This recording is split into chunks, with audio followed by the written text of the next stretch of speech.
এরপর পরীর জাদুতে সেখানে সুন্দর একটা সোনার ডালিমের বাড়ি তৈরি হয়ে যায়। ও মামা, দেখো না বাইরে কত বৃষ্টি হচ্ছে। এই বৃষ্টিতে না আমার ভিজতে খুব ইচ্ছে করছে। হ্যাঁ রে টুম্পা, বাইরে অনেক বৃষ্টি হচ্ছে। ভাবছি এত বৃষ্টিতে এবছর বুঝি বন্যা না হয়ে যায়। ও মা, বন্যা হলে কি হবে? বন্যা হলে অনেক পানি হবে, আর বন্যা হলে যে আমাদের ঘরবাড়ি সবকিছু ভাসিয়ে নিয়ে যাবে। আমরা কোথায় থাকবো? হ্যাঁ রে মা টুম্পা, তুই এত দুশ্চিন্তা করিস না, আমি যে অন্য কিছু ভাবছি রে। ও মা, তুমি কি ভাবছো? তুমি কেন এত চিন্তা করছো? আমাদের ভাসিয়ে নিয়ে যাবে এজন্য তুমি দুশ্চিন্তা করছো? না রে মা, ভাবছি এভাবে বৃষ্টি হতে থাকলে আমাদের জমির ডালিম গাছগুলো যে পানিতে তলিয়ে যাবে, আর জমির ডালিমের ফুলগুলো নষ্ট হয়ে যাবে, আর যে পাকা ডালিমগুলো আছে ওগুলো যে পচে যাবে। এজন্য ভারী দুশ্চিন্তা হচ্ছে। ও মা, তুমি একদম চিন্তা করো না। কালকে সকালে আমরা আমাদের জমির ডালিমগুলো তুলে নেব, এরপর বাজারে বিক্রি করে দিব। টুম্পা, বৃষ্টিটা একটু ধরেছে রে মা, আমি যাই ডালিমের জমিতে গিয়ে ডালিমগুলো তুলে নিয়ে আসি, এরপর বাজারে নিয়ে যাব। ও মা, তুমি একা একাই যাবে? আমাকেও তোমার সাথে নিয়ে যাও। অত অত ডালিম যে তুমি একা একা কি করে তুলবে? আমি তোমাকে কাজে সাহায্য করব। হ্যাঁ, তুই তো ছোট বাচ্চা, তুই আমাকে কি করে সাহায্য করবি? আচ্ছা ঠিক আছে, এত করে যেহেতু বলছিস, চল তাহলে আমার সাথে। ও মা, দেখেছো আমাদের জমির ডালিম গাছের নিচে কত পানি জমে আছে? মনে হয় আমাদের গাছগুলো পচে যাবে। হ্যাঁ রে টুম্পা, তাই তো দেখছি। এভাবে বৃষ্টি হতে থাকলে 2-1 দিনের মধ্যেই আমাদের ডালিম গাছগুলোতে পানি জমে গাছগুলো নষ্ট হয়ে যাবে, ফুল ঝরে আমাদের পাকা পাকা ডালিমগুলো পচে যাবে। ও মা, আর আমাদের এই ডালিমের যে ডালপালাগুলো থাকবে, এই ডালপালাগুলো দিয়ে আমরা সুন্দর একটা নৌকা বানিয়ে ফেলবো। তাহলে দেখবে আমরা আর বন্যার পানিতে ভিজবো না, আর আমাদের কোথাও যেতেও হবে না।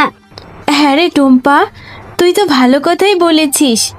আচ্ছা ঠিক আছে, এই ডালিমগুলো বাজারে নিয়ে বিক্রি করব, আর যেই খোসা ও ডালপালাগুলো থাকবে সেগুলো দিয়ে সুন্দর একটা নৌকা বানিয়ে নেব। চল এখন তাড়াতাড়ি ডালিমগুলো তুলে বাজারে নিতে হবে।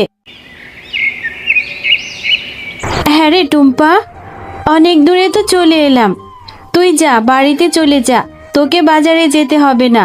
আমি এই ডালিমগুলো নিয়ে বাজারে বিক্রি করি, আর যেই খোসাগুলো বেঁচে যাবে সেগুলো বাড়িতে নিয়ে আসব।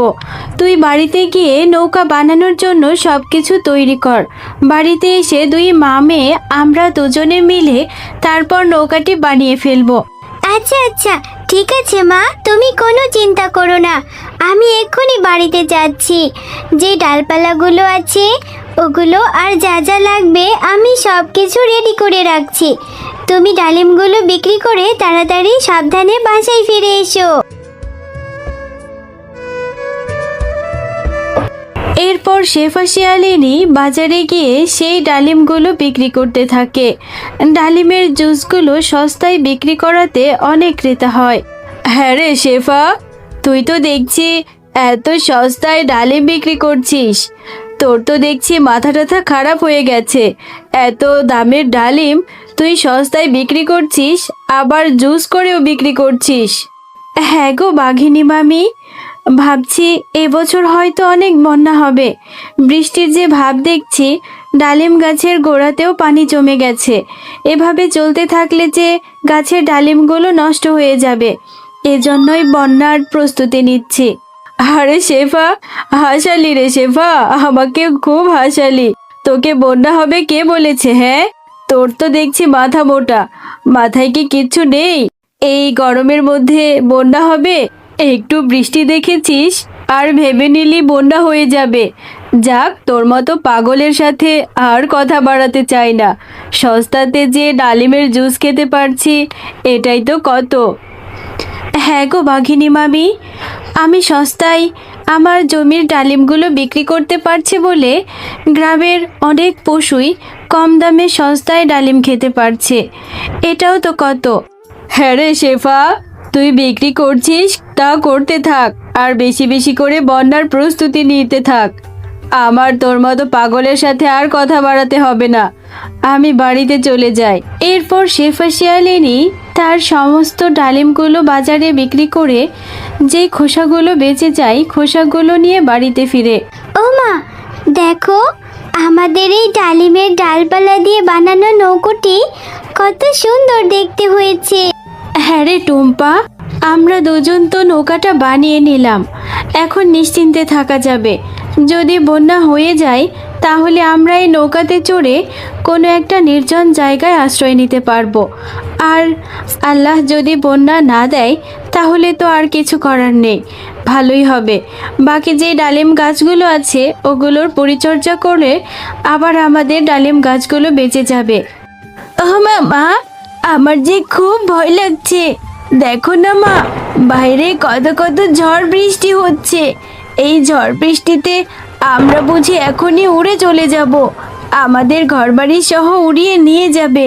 বাইরে অনেক পানিও জমে গেছে। হ্যাঁ রে ববি, তাই তো দেখছি। শেফা শিয়ালিনী তাহলে আমাকে ঠিক কথাই বলেছিল। শেফা শিয়ালিনী তো বন্যার আগে থেকেই প্রস্তুতি নিচ্ছে, আমি তো কোনো কিছুই করলাম না।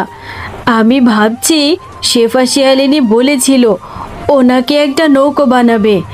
আমাদের এই বন্যা থেকে বাঁচতে হলে ওর ওই নৌকাটি আমি গিয়ে চুরি করে নিয়ে আসবো। ও মা, তুমি এটা কি বলছো? টুম্পাদের নৌকো চুরি করবে? চুরি করা যে ভালো কাজ না মা। আরে তুই ছোট বাচ্চা, তোর এত বুঝতে হবে না, আমি যেটা করার করে নেব। এই তো দেখছি শেফা শিয়ালিনীর নৌকোটি উঠোনের সামনে বেঁধে রেখেছে। এই নৌকোটি নিয়ে এখন আমি চলে যাই। এরপর বাঘিনী বেঁধে রাখা সেই নৌকোটি নিয়ে বাড়িতে চলে যায়। ও মামা, দেখো না কত কত পানি হয়েছে। মা, আমাদের সেই নৌকোটি তো দেখতে পাচ্ছি না। হ্যাঁ রে টুম্পা, তাই তো ভাবছি নৌকোটি যে আমি খুব ভালো করেই বেঁধে রেখেছিলাম, কিন্তু নৌকোটি কিভাবে ভেসে চলে গেল? ও মা, আমার মনে হচ্ছে নৌকোটি ভেসে ভেসে যায়নি। নৌকোটি যে আমরা খুব ভালো করে বেঁধেছি। মনে হয় আমাদের কোনো প্রতিবেশী নৌকোটি রাতের অন্ধকারে চুরি করে নিয়ে গেছে। হ্যাঁ টুম্পা, হতে পারে। এখন যে তোকে নিয়ে আমি কি করব, পানি যে বেড়েই যাচ্ছে। ও মা, তুমি একদম চিন্তা করো না, নিশ্চয় আল্লাহ একটা ব্যবস্থা করে দেবে। মা, ওই যে দেখো দেখো, ওদিক দিয়ে কত সুন্দর একটা নৌকো ভেসে আসছে। হ্যাঁ রে টুম্পা, তাই তো দেখছি নৌকোটা যে বেশ সুন্দর। নিশ্চয়ই আল্লাহ আমাদেরকে সাহায্য করেছে। চল, এই নৌকোটা নিয়ে আমরা কোনো একটা নির্জন জায়গার ব্যবস্থা করি। কোনো একটা দ্বীপ পেলে সেখানে গিয়ে উঠব। এরপর শেফা শিয়ালিনী তার মেয়েকে নিয়ে সেই নৌকোতে উঠে চলে যায় ভাসতে ভাসতে। এরপর তারা একটা দ্বীপের কাছে যেতে থাকে। অনেক কষ্ট করে এই দ্বীপের খোঁজটা পেলাম। এই দ্বীপে উঠে বেশ শান্তি লাগছে। নৌকোটা এখানে বেঁধে চল আমরা একটা নিরাপদ আশ্রয় খুঁজে নিই। হ্যাঁ মা, আমি যে আর থাকতে পারছি না, আমার ভীষণ খিদে পেয়েছে। তুমি আমাকে একটু খাবারের ব্যবস্থা করে দিবে? হ্যাঁ রে টুম্পা, চল গিয়ে জঙ্গলে কোনো ফলমূল পেলে তোকে পেড়ে দিব, এরপর খেয়ে নিবি। ও মা, মা, ওই যে দেখো ওদিকটাতে একটা পরী দেখা যাচ্ছে। দুষ্টু তান্ত্রিক, তুই যাই করিস না কেন, আমার এই জাদুর লাঠি তুই কখনোই পাবি না।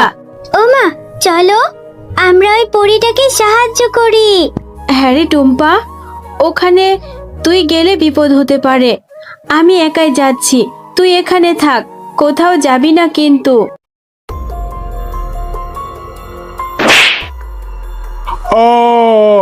আমাকে ছেড়ে দাও, জ্বলে গেলাম, পুড়ে গেলাম। তুমি অনেক ভালো শিয়ালিনী, তুমি আমার জীবন বাঁচিয়েছো। কিন্তু এই নির্জন দ্বীপে তো কোনো পশু বা মানুষ কেউই আসে না, তুমি এখানে কি করছো? এরপর শেফা শিয়ালিনী তাদের সাথে ঘটে যাওয়া সব ঘটনা খুলে বলতে থাকে। ও আচ্ছা, বুঝতে পেরেছি। তুমি তোমার এই ছোট বাচ্চাটিকে নিয়ে যাতে নিরাপদে থাকতে পারো, আমি সেই ব্যবস্থাই করে দিচ্ছি। এই নাও, আমি তোমাদের এই সোনার জাদুর ডালিম বাড়িটি দিয়ে দিচ্ছি। এই সোনার জাদুর ডালিম বাড়ির মধ্যে তোমরা তোমাদের প্রয়োজনীয় সবকিছু পেয়ে যাবে। তোমাকে অনেক ধন্যবাদ পরি, তুমি খুব ভালো। আমার মেয়েটাকে নিয়ে আমি যে একটু আশ্রয় পেয়েছি, এটাই অনেক।